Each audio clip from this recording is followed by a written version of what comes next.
नमक के गरारे। संध्या और नेहा चुगली करने में माहिर ही नहीं बल्कि अपने मोहल्ले में सबसे तेज है।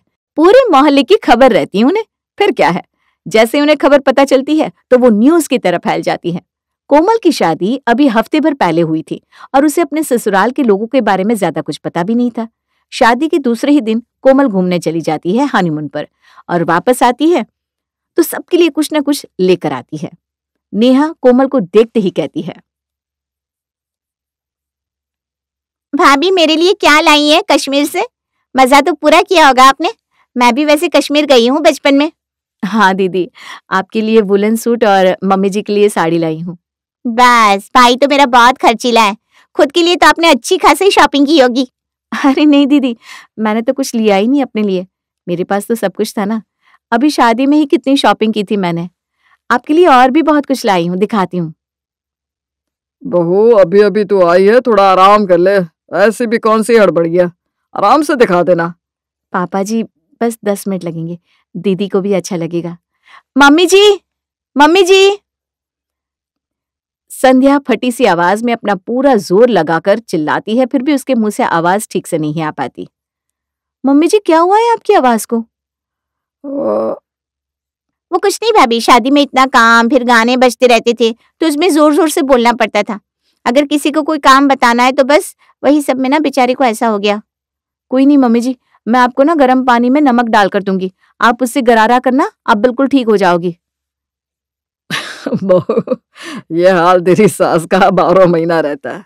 जब देखो बक बक बक बक करती रहती है। फिर क्या होगा, गला इसका नहीं तो क्या मेरा बैठेगा? ऐसा मत बोलिए ना पापा जी। देखिए जो भी है वो ठीक हो जाएंगी। अब मेरी मम्मी को भी ना एलर्जी है। जैसे वो ट्रैवलिंग के लिए कहीं जाती है तो घर आती ही उन्हें टॉन्सिल हो जाता है और उनकी आवाज बैठ जाती है। अब क्या कर सकता है कोई इसमें। वही ना पापा, इन्हें तो बस हर बात में बोलना रहता है। बहू तो सामान दिखा। गले से आवाज नहीं निकल रही लेकिन फिर भी इसे बोलना है। सामान देखने की इतनी हड़बड़ी है, कभी नहीं सुधरोगे तुम संध्या। अजित चला जाता है और कोमल सब कुछ संध्या और नेहा को दिखाती है, जो भी उसने शॉपिंग की थी और उनके लिए जो कपड़े और सामान लाई थी वो भी उन्हें देती है। मम्मी जी आप बैठो, मैं आपके लिए गर्म पानी लेकर आती हूँ, उसके बाद ही मैं नहाने जाऊंगी। कोमल गर्म पानी में नमक डालकर अपनी सास को देती है और अपने सामने उससे गरारे करवाती है। मम्मी जी थोड़ा जोर जोर से कीजिए ना, घर घर, वरना ठीक नहीं होगा आपका गला। अरे कर तो रही हूँ बहू। ऐसे नहीं मम्मी जी, और जोर जोर से कीजिए। संध्या इधर गरारा करती रहती है और उधर कोमल नहा धोकर सबके लिए दोपहर का खाना बनाती है। संध्या गरारा करती है और जैसे उसे थोड़ा ठीक फील होता है वो और नेहा पड़ोस के घर में पंचायती करने चले जाते हैं। संध्या आज बहू आई तेरी, सुना मैंने। अरे वो सब छोड़, एक ताजी खबर देती हूँ। वो बंसल जी की बहू है ना, अपने आशिक के साथ भाग गई। क्या? और नहीं तो क्या, उसका बॉयफ्रेंड रोज आता था और वो अपनी बालकनी से उसे गुलाब फेंक कर देती थी। कभी कोई सामान, कभी कुछ। एक दिन तो इतना महंगा परफ्यूम दिया उसने, पूछो मत। ये आजकल की लड़कियां। अपनी बहू को संभाल कर रखना। अरे मेरी बहू गाय है गाय। आज ही उसने मुझे गर्म पानी में नमक डालकर गरारा करने को दिया, तब जाकर मेरे मुंह से आवाज निकल रही है। और तो और हमारे लिए इतना सब लेकर आई है भाभी। नेहा, संध्या और पड़ोसन चाय पकौड़ों के साथ चुगली की गाथा गा रहे थे। उधर कोमल खाना तैयार करके अजित और पंकज को परोसती है और नेहा को फोन करती है। तुम किसको फोन कर रही हो? मम्मी जी और दीदी को। रहने दो, वो लोग गई होगी, यहीं गई। चुगली किए बिना दोनों को खाना हजम नहीं होता। अरे पर खाना गरम गरम है, खा लेती दोनों तो अच्छा रहता। सबके साथ में खाने का मजा ही कुछ और होता है। अरे बहू कभी भी ऐसा हुआ नहीं कि हम सब साथ में खाना खाएं। तेरी सास को खाने से ज्यादा चुगली पसंद है, उसका गला कैसे ठीक होगा? मम्मी और नेहा को छोड़ दो और तुम खाना खा लो। कोमल सब सुनने के बाद भी नेहा को फोन करती है और उससे खाने पर आने को कहती है। भाभी आप खाना खा लो ना, हमें भूख नहीं है, हमें आने में टाइम लग जाएगा अभी। ठीक है, मुझे लगा था हम सब साथ में खाते।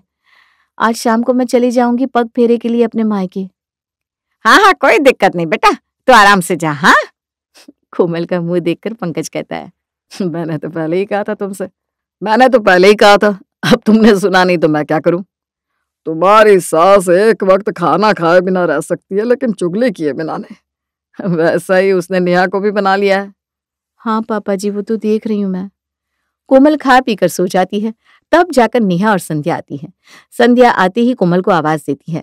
कोमल संध्या की आवाज से तुरंत उठकर आ जाती है। क्या हुआ मम्मी जी? गरम पानी में नमक दे दे बहू, एक जरा आराम नहीं हुआ। पता नहीं कैसा दिया तूने। मम्मी जी, मैंने तो वैसे ही दिया जैसा देती हूँ। कोमल रसोई में जाती है और सोचती है, अपनी मम्मी को भी तो मैं यही देती थी, फिर पता नहीं क्या हुआ। मम्मी जी का प्रॉब्लम ज्यादा होगा। मम्मी जी को ना सेंधा नमक देती हूँ पानी में डालकर। कोमल अब की बार गर्म पानी में सेंधा नमक डालकर संध्या को देती है। मम्मी जी, आप ना इससे गरारा करो, अब की बार आपको बहुत फर्क दिखेगा।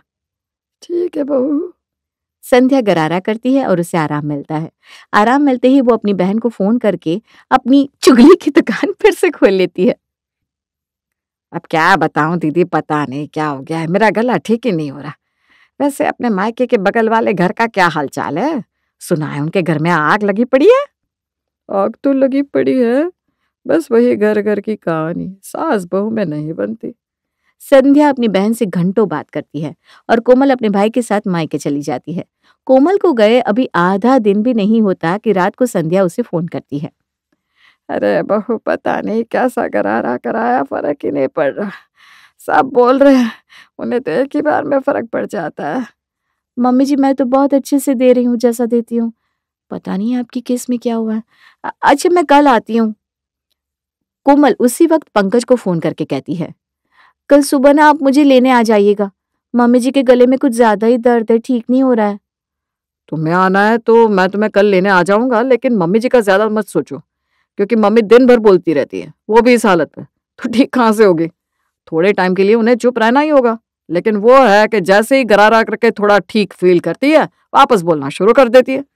अरे नहीं जी, वो मम्मी जी ने कहा है कि उन्हें थोड़ा सा भी अच्छा फील नहीं हुआ था। मम्मी तो मम्मी है। इधर रात को नेहा अपनी सहेलियों के साथ मूवी देखने जाती है। बेटा मैं भी चलती हूँ तेरे साथ। मम्मी, क्या तुम जब मौसी से चुगली चुगली खेलती हो तो मैं तुम्हें कुछ कहती हूँ क्या? अब मुझे जाने दो ना मेरी सहेलियों के साथ। वो अपनी पर्सनल चुगलियां करती है जो तुम्हारे सामने नहीं कह सकती। तुम आराम करो, वरना तुम्हारा गला कैसे ठीक होगा? नेहा चली जाती है। संध्या पीछे से गुस्सा करते हुए कहती है, आजकल इसे बताती हूँ, लेके नहीं जाऊंगी कहीं भी से अपने साथ। मेरे साथ तो सब जगह चली आती है और अपने टाइम में मुझे आराम करने को बोलकर चली गई। अगले दिन पंकज सुबह पहले कोमल को उसके मायके से विदा करवा कर ले आता है। कोमल को देखते ही संध्या कहती है, अरे बहू, तू ठीक से मुझे नहीं दे रही है, पता नहीं क्या हो गया है मेरे गले को। मम्मी जी आप रुको, मैं एक बार और ट्राई करती हूँ, तब भी ठीक नहीं हुआ ना तो मैं आपको डॉक्टर के पास ले जाऊंगी। ठीक है। कोमल को लगता है कहीं पानी में तो कोई गड़बड़ नहीं है, इसलिए वो इस बार आरओ का पानी इस्तेमाल करती है और उसने सेंधा नमक मिलाकर संध्या को दे दिया। मम्मी जी इससे गरारा कीजिए, फिर देखिए आप कैसे टनाटन हो जाएंगी। संध्या अपनी बैठी हुई आवाज में बोलती है। देखती हूँ। संध्या गरारा करती है और उसे बहुत आराम महसूस होता है। जैसे ही उसे ठीक लगता है, उसकी आवाज निकलने लगती है तो फिर से अपनी कुछ सहेलियों को फोन करके घर बुला लेती है और कोमल से कहती है, ए कोमल, तू ढोकला, अप्पम और पापड़ी चाट बना ले, कुछ लोग घर आ रहे हैं। अच्छा मम्मी जी, आपको कुछ आराम मिला? ठीक है, मैं उनके लिए नाश्ता बना दूंगी। अरे कहाँ आराम मिला, अब मन नहीं लग रहा तो सोचा इसी बहाने थोड़ी देर के लिए सही गले का दर्द भूल जाऊंगी। मम्मी जी ऐसा करते कल ही हम दोनों डॉक्टर के पास चलते हैं, अब ज्यादा देर करने से कोई फायदा नहीं है। कोमल नाश्ता बनाती है और इतने में संध्या की कुछ सहेलियां घर आती हैं। संध्या उनके साथ लग जाती है और दम तक चुगली करने लगती है, वो भी बिना रुके एक सुर में। संध्या जोर जोर से बोलती रहती है। आवाज सुनकर नेहा भी उसे ज्वाइन कर लेती है और जोर जोर से ताली मार कर सब बात करने लगती है। कोमल सबको नाश्ता देती है। संध्या, तेरे यहाँ दोबारा आने का इंतजार रहेगा। चुगली के साथ साथ खाना भी लाजवाब है। मेरे मुंह की बात छीन ली तूने। इसमें क्या है आंटी, कल फिर आ जाना आप लोग, अब तो भाभी है, कोई दिक्कत नहीं है। अरे नहीं, रोज रोज आना अच्छा नहीं लगता बेटा। संध्या की सहेलियां तब जाती है जब पंकज और अजित दुकान से घर आते हैं। अजित पंकज से कहता है, इतना जोर जोर से बात करती है, फिर बहू से कहती रहेगी मेरा गला खराब है, तूने गरारे का पानी ठीक से नहीं दिया, तूने नमक ठीक से नहीं डाला, ये वो। वही तो पापा, और कोमल को लगता है कि पता नहीं मम्मी ठीक क्यों नहीं हो पा रही है। वो तो बेकार में अलग ही टेंशन लेकर बैठी है। रहने दे बेटा, औरतों को समझना बहुत मुश्किल है, खुद ही समझ जाएगी कुछ दिन में। अजित को देखते ही संध्या कहती है, आजकल आप दुकान में ध्यान नहीं दे रहे, बहुत जल्दी आ जाते हैं। अब बाजार बैठा हुआ है तो क्या मैं बैठकर झाल बजाऊं वहां पर? हाँ, बिना बस कुछ भी बोलते हैं, आपसे मुझे बहस नहीं करनी। संध्या थोड़ी देर तक कुछ कुछ बोलती रहती है, फिर कोमल से कहती है, बहू समझ में नहीं आ रहा तेरे गरारे के पानी में ऐसी कौन सी कमी है। पता नहीं तू पानी कहीं ठीक से बॉयल करती है कि नहीं, कहीं नमक कम तो नहीं डालती। मम्मी जी, उससे ज्यादा नमक दूंगी ना तो आप गरारा नहीं कर पाओगी, और पानी इससे ज्यादा गर्म किया तो मुंह ही जल जाएगा। हम ना कल सुबह डॉक्टर के पास ही जाते हैं। अरे अभी तो मेरे लिए गर्मा गर्म हलवा बना दे, फिर मैं भाप लेकर सो जाऊंगी। मम्मी, गलती पानी या नमक में नहीं है, ना ही कोमल के तरीके में, बल्कि आप में है। गरारा तभी काम करता है जब आप गरारा करने के बाद थोड़ी देर मुंह बंद करके सो जाओ, ताकि गले को राहत मिले। तू अपना मुंह बंद रख। बाप ने सिखा दिया और बेटा बोलने लगा तोते की तरह। अपनी बीवी को थोड़े काम क्या करने पड़ रहे हैं, खून सूख जा रहा है इसका, जैसे हमने तो कभी अपनी सास के काम किए नहीं। मैंने ऐसा कुछ नहीं कहा मम्मी। बेटा तुझे मना किया था ना कि मत बोलना। हाँ, अब तो बेटे को यही सिखाओगे। अजित और पंकज अब चुप हो जाते हैं, पर संध्या है कि चुप होने का नाम ही नहीं लेती। फोन लगाकर अपनी बहन से बात करना शुरू कर देती है और पंकज और अजित की चुगली करने लगती है। इधर कोमल खाना बनाकर सबको खिला देती है, फिर संध्या भी खाकर सो जाती है। अगले दिन सुबह पहले संध्या कोमल से कहती है, कोमल गरम पानी में नमक दे दे। मम्मी जी, ये सब छोड़ो, आप चलो मेरे साथ डॉक्टर के पास, और नेहा दीदी को भी साथ ले चलते हैं। नहीं, मैं नहीं आऊंगी आपके साथ, मेरा क्या काम है वहाँ। नहीं, आप भी चलो, वरना मम्मी को लगेगा मैंने उन्हें अच्छे डॉक्टर से नहीं दिखाया। अच्छा, चलती हूँ। नेहा संध्या और कोमल के साथ जाती है। कोमल डॉक्टर को अपनी सास की प्रॉब्लम बताती है। तभी संध्या कोमल को चुप कराते हुए कहती है, कोमल तू चुप कर, मुझे बोलने दे। वो डॉक्टर मेरे बेटे की शादी थी और मैं अकेली बेचारी काम करने वाली, इतना शोरगुल रहता था घर में, उसे मैं काम करने किसी और को खाने के लिए बोलना पड़ता था, मुझे जोर जोर से बोलना पड़ता था, बात बात पर चिल्लाना पड़ता था। मम्मी, तुम मुझसे तो जब देखो काम करवाती रहती थी।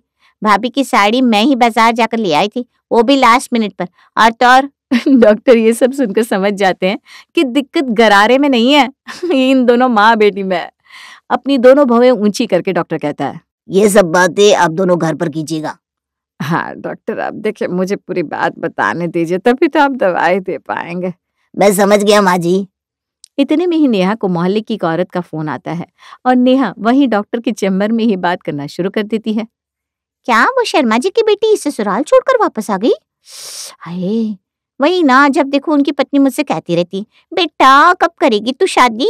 आज देखो अपनी बेटी वापस आकर बैठ गई ना। उसकी तो शादी की थी ना 20 साल में ही। ला मुझे फोन दे नेहा, क्या हुआ मुझे जानने दे। अरे मैं बात कर रही हूँ ना। नेहा जी, मेरे यहाँ फोन मना है। ओह सॉरी डॉक्टर साहब। आपकी कुछ मेडिसिन लिखती है और आपको 1 महीने का मौन व्रत रखना होगा, तभी जाकर आप ठीक हो पाओगी। व्रत और मम्मी से मौन व्रत नहीं हो पाएगा। इनके साथ नेहा जी आपको भी व्रत करना होगा, क्योंकि आपकी भी हालत जल्दी ही आपकी माँ की तरह होने वाली है, मैं देख रहा हूँ। डॉक्टर, आपने तो मेरा चेकअप भी नहीं किया, फिर कैसे? ये जेनेटिक है, आपको भी आगे दिक्कत होगी, इसीलिए परहेज कर लीजिए तो अच्छा रहेगा। तीनों डॉक्टर के पास से आ जाती है और कोमल संध्या से कहती है, मम्मी जी ये आपकी दवाई, खाना खाकर सो जाइए, आपका व्रत अभी से शुरू है, आप एकदम कुछ नहीं बोलेंगे, मैं आपको ठीक करके रहूंगी। अरे बहू, एक शब्द नहीं मम्मी जी। कोमल संध्या के होठ पर उंगली रख देती है। मम्मी जी एक भी शब्द नहीं, बस अब सो जाओ। आपकी खांसी ठीक नहीं हुई तो आप कहेंगी बहू मुझे ठीक से दवाई नहीं दी इसलिए मैं ठीक नहीं हुई। कोमल संध्या का फोन भी ले जाती है। संध्या थोड़ी देर जैसे तैसे सोती है, लेकिन फिर उसे नींद नहीं आती बिना चुगली किए। फिर वो उठकर बाहर आ जाती है और कोमल के डर से एक शब्द भी नहीं बोलती। मन ही मन वो सोचती है, अब क्या करूं मैं, फोन भी नहीं है मेरे पास कि किसी से बात कर सकूं, बहू से ही बात करने का ट्राई करती हूँ। दोपहर के वक्त जब सब खाना खा रहे थे तब अजित कहता है, आज कौन सी दवाई खाई है तूने कि तेरे मुंह से आवाज नहीं निकल रही? पापा जी, वो डॉक्टर ने मम्मी जी को मौन व्रत रखने को कहा है। वाह, जो काम मैं इतने वक्त में नहीं करवा पाया डॉक्टर ने करवा दिया तुरंत। उस डॉक्टर से मुझे तो मिलना पड़ेगा। संध्या को अंदर ही अंदर गुस्सा आता है, लेकिन वो बोल नहीं पाती और लिख कर कोमल से पूछती है, बहू मेरा फोन दे दे, मेरा मन नहीं लग रहा। मम्मी जी, आपको बोलना मना है। जो भी बात करनी है आप रात में 7 बजे से लेकर सुबह 7 बजे तक में बोल लीजिएगा। कुछ दिनों की बात है, फिर तो आप ठीक हो जाओगे। संध्या आधा पेट खाकर सोने चली जाती है। एक दिन तो जैसे तैसे बीतता है। अगले दिन संध्या की तबीयत खराब हो जाती है और उसे प्रेशर नहीं आता। वो बार बार बाथरूम जाती है और ऐसे ही वापस आ जाती है। मन ही मन वो सोचती है, आज क्या हो गया, कुछ समझ में नहीं आ रहा। बिना चुगली किए मेरा खाना भी नहीं पच रहा। अब तो मेरे पेट में भी दर्द शुरू हो रहा है। बहू से भी कुछ नहीं बोल सकती। मेरी सहेलियां क्या सोच रही होंगी कि अचानक मुझे ये क्या हो गया। संध्या पूरी गुमसुम सी हो जाती है और अजित को भी ये बात खटकने लगती है। 7 बजते ही संध्या अजित से कहती है, जी मेरे से और नहीं रहा जाएगा, मेरे पेट में बहुत दर्द हो रहा है, मुझसे बिल्कुल रहा नहीं जाएगा। अब मैं ठीक हो गई हूँ। बहू तो मुझसे पूरा कोर्स करवा के रहेगी। 1 हफ्ते तक तो मैं मर जाऊंगी भाई। ठीक है, मैं बात करता हूँ बहू से, लेकिन तुम ये वादा करो कि जब देखो तब बड़बड़ नहीं करोगी। अरे नहीं करूंगी। अजित संध्या से बात करता है और कोमल अजित की बात मान जाती है और संध्या को उसका फोन दे देती है। संध्या अब भी चुगली तो करती है, लेकिन सबसे छुपकर।